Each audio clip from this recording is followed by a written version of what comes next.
Imagine standing 8,800 meters above sea level, where the air is barely enough to breathe, the temperature plummets to minus 60 degrees Celsius, and winds whip through everything at speeds exceeding 200 kilometers per hour. This is Mount Everest, the highest peak on Earth, and one of the deadliest places in human history.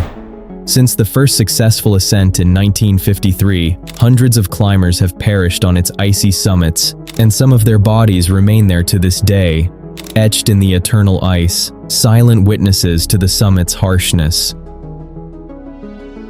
Around 120 million years ago, India was part of a supercontinent called Gondwana, which included what is now South America, Africa, Australia, and Antarctica.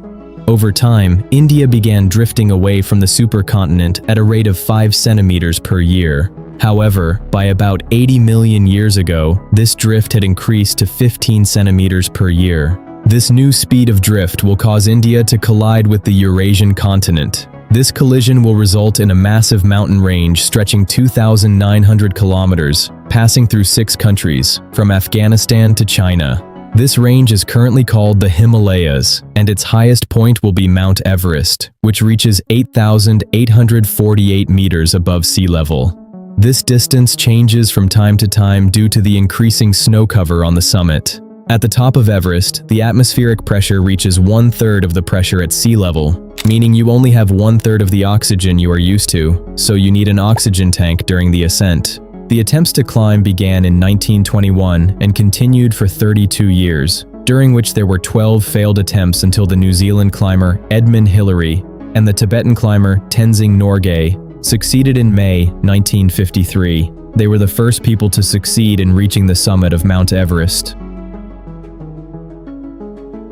You can't climb Mount Everest whenever you like. To climb the mountain, a specific time has been set, which is from May to April, that is, 2 months. Why? Because at this time the winds are slow, making it the ideal season for climbing. The highest point you can reach with camp assistance is 8,000 meters. After this altitude, you enter the death zone on your own. It's called this because after this altitude, the body starts behaving abnormally. The air becomes thin, meaning the molecular distances between oxygen molecules increase because there is no pressure. The pressure decreases as you ascend, and you go through stages of the effects of low pressure. It starts with dizziness, headache, muscle pain, and weakness due to the lack of oxygen, as muscles need oxygen to produce energy. Then comes shortness of breath. As the oxygen level drops, your cognitive functions begin to deteriorate, and you start to lose your sense of direction, meaning you develop a confused memory. The real challenge on Mount Everest is the descent, not the ascent. If you reach the summit and see many colors around you, you are in the Rainbow Valley area. The colors you see are not flowers or decorations, but rather the climber's nightmare: corpses. The bodies of the climbers who failed to return, and you might ask why they aren't brought down and buried. Unfortunately, the process of bringing them down is difficult, dangerous, and expensive. If you want to bring down a body, you risk adding another body. Historian Maurice Isserman says, "Mount Everest is neither the most beautiful nor the most difficult, but it is the highest, and that's what makes it the ultimate prize, the highest point we can measure on Earth's surface." A large number of those who succeeded in reaching the summit began to look for a new challenge, a challenge that would be more difficult, making them stand out from the others who succeeded. Like the first person to reach the summit without an oxygen tank, Reinhold Messner, or the first person to reach the summit without sight, Erich Weihenmayer. In the end, we can say that if a new point higher than Everest appears, all attention will be focused on it, and humanity will turn to a new challenge, and Everest will become deserted and a thing of the past.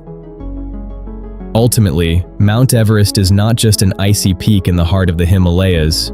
It is a giant mirror in which humanity sees its true limits and experiences the meaning of will and pride, life and death, all at once. The mountain has swallowed the souls of the strongest and most experienced climbers and sent others back to Earth broken and forever changed.